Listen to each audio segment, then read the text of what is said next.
lu tu gani ai tao tên anh zong chang nghe đó là lấy tu ra tắm mày nào ai về treo đòn anh ấy ô lẽ Cristiano Ronaldo te anh nhìn này nó thalak tiếng hiền in vô hiền in anh Instagram page official đi win anh run post on website ta te po chân xin kim chang te po share tu ra boka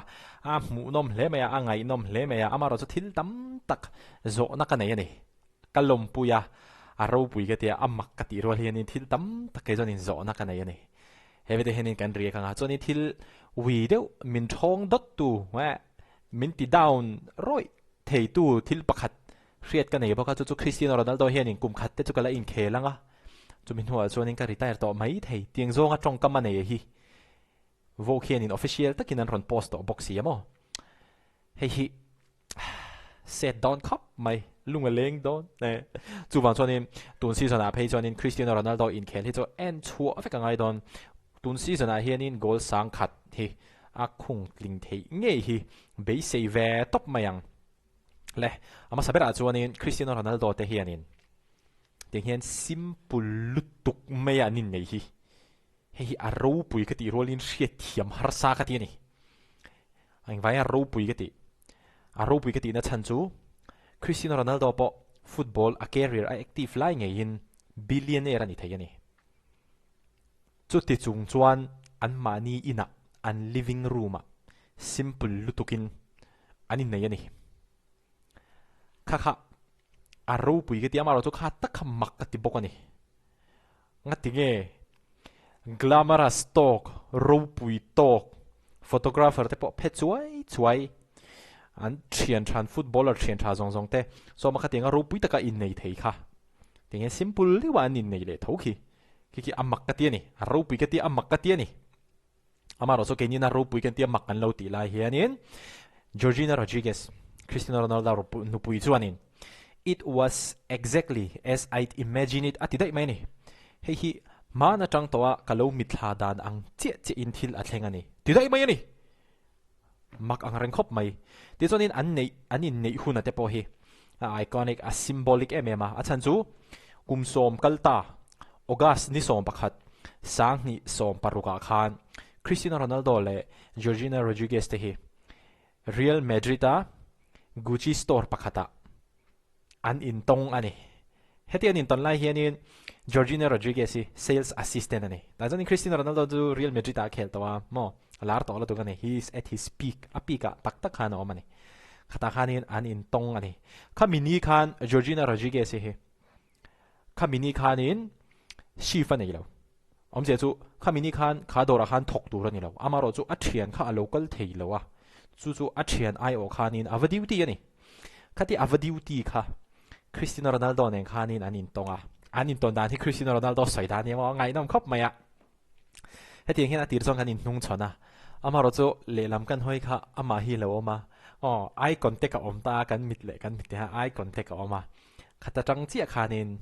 a click ati dan Cristiano Ronaldo janin ani Cristiano Ronaldo ana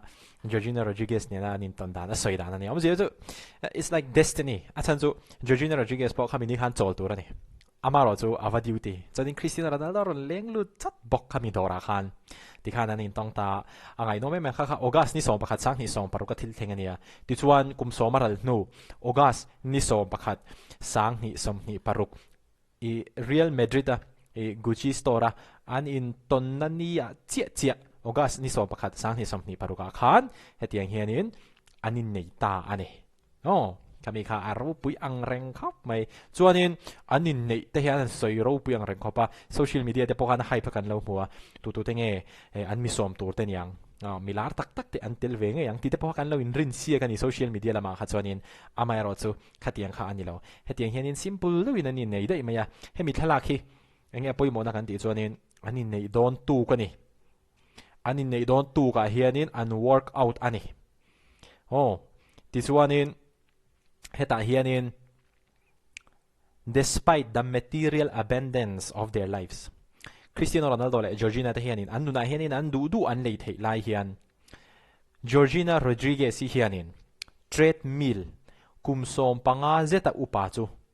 tihan lakol charchar mai ni ala pai phal mi lo achan chu Cristiano Ronaldo ne na an in ton tira Cristiano Ronaldo na training na a man thin kha คาเทรดมีละค่ะ Georgina Rodríguez เฮียนินอไปพัลเต็ดเรากุมสมปังอาอุปาที่เห็นนักกอล์ฟสัตว์ไหมเนี่ยเทรดมีละฮีอายะทะโจกจังกังโจกแต่พออันไหนเทียงยังอันไหนเทียดอนลุตุกมาเราจู Georgina เฮียนินอไปพัลมีละวันนี้ที่แต่พอเฮกิจูอารมณ์ติกกะเตียมั้งฉันจูกิทิ้งแต่พอทิลลุยฮิกวีตัดเจละมั้งก็มิสลุยบีฟาร์มอันซิรลายะก็หักเสียทิ้งก็มิสปอลเทียลเทียลดันพวกอวายสไตล์อะไรเขาไม่มิโซทลายเตนักันดุตัววักนี่เลี้ยมเราข้างแต่พวกก็ไปอุยตัดไม่ก็มิสปาร์ปุลเตียงซีเวลแต่มั้งจวนเตียงเฮียนี่Cristiano Ronaldo เขากุมสมทุ่มประคัตอันนี้ Georgina เนี่ยนั่นนี่ตอนเตียร์ขันส่วน Georgina เขากุมสมนี่ปันนี่อันนี้แล้วนู้ปังอักเร่งคบใหม่อันที่ฮันนินอันฮันนินตองตาอันนี้เละทะลักดอลเลยกันกำลังเฮ้ยอันนี้ใจด่านส่วนนี้ simple คบใหม่อะอามาโรจูอับแบรนด์เราให้จู Gucci brand เวกันนี่เฮ้ยอันฟ้าป่าปันนี่อันฟันูปฐุม Georgina เนี่ยนั่นเนี่ยส่วนแต่เฮียนี่ Georgina เฮียที่อินใจนั่นเฮียนเอ็นอุลาเฮkelas sasang hei hela hi CR70 in logo in zia bok himo kelas sasang rem ko mai chonin Cristiano Ronaldo chonin ni tin mai hi honeymoon ani ti tap mai ni hi vokina an kom na zel ani ti chuan hetiang hianin an soi boka the children know that our time belongs to them says Georgina. Both she and Cristiano Ronaldo, who grew up in Spain and Portugal, respectively, come from what Georgina describes as less structured families. It's important to both of them to show their children the value of having nothing and of having everything. At their wedding, the children were, in Georgina's words, protagonists as they are in all our days. Georgina hi chuanin a fate a da poi mo emema chung ko a hun man tam adu ti hi Georgina hian te hen ron tilang chiang hle ani chu fan chu nia tuna ani nei na te point hemi style to le chi han kal tai la alon lang doning ka sia poni se ta hen ron lang ta Georgina hi hian ina enge hei ama hi family type top ti hi a hriat thei ta he ta tang hian ama soidam phei chuanin in le lo tha tak tak kan nei ma thliar kal nuam tak tak a te po kan zin thei chuanin sakor te po kan nei a in le lo tha tak kar te po tam tak kan nei ama ro chu ai chuan chung ko a hetia quality dewa hun han man ho hi ke chuanin kangai poimo a kada poimo zo kan heng song song ai hianin aron ti dei mai ni chu wang chuanin Cristiano Ronaldo apa om dan kan thria a chuanin Georgina te po hianin kan thre thawani khatiang khan an ron puitlin na zin ko an zona lampang hanin Cristiano le Georgina te chu hei chung ko a khatianga hun mang tam ho theyang khan an kho salo shim an struggle na sa ti kha a hriat ve renga chu wang chuanin tuna chuanin kan fa te nen hian tianga hun man tam hlut je te hi ke ni chuanin hriat tir kan du zok te in Georgina hian in Cristiano Ronaldo nen ai ok han ti hanin aron soi ta dei me ni chuanin tian avok lampang hian an zot le aniang fa in nei bel le don em ti hi ma chuanin Cristiano Ronaldo chuanin I never say never atiani Cristiano Ronaldo hi chuanin kan nei bel lawang ti asai thei lo tiang zo khanin a cha chuanin Georgina chuanin tuna tak chuan fanei bel le don chuanin kan chang chema ma mai theya amaro chu kan te ber hi kumsom pangai ma kumsom paruk ani chuanin kini kan lano pang thawanga khata te kha chuanin dule nei le thei tholom tiang zong te po khanin Georgina po khan se amaro chu tuna tak ri chuanin an nei bel to don lo ni na langa amaro chu a future a chuan an la nei bel vele mai thei ani fa te po chuan hei Cristiano Ronaldo hian this is probably my last year of football and I want to leave a spectacular legacy atiani hei takhinia minti down right thaya ke ma hemo achan chu kumin season lom tur hi Cristiano Ronaldo tan chuanin a season nung berte po ani to mai theya karin dan kha chuanin kumni vel tal hi chu ala khel karinga amaro chu nupui hetia aron nei de thutta ka hian aril ru lowin thak ve ta de nge po kha chuang lowani poni se Cristiano Ronaldo hian in kumin hi katan chuanin season nung ber ani dona tilawa ani mai thei ateni hi Cristiano Ronaldo soidan ani ti chuanin hi Georgina in nei dress ani Gucci brand vek chu ni thawa amaro chu Mizo tam tak tena kan lo rin lok anga hei wedding gown kan ti ang chi song mo wedding dress kan ti ang chi khang kha ani mi lo achan chu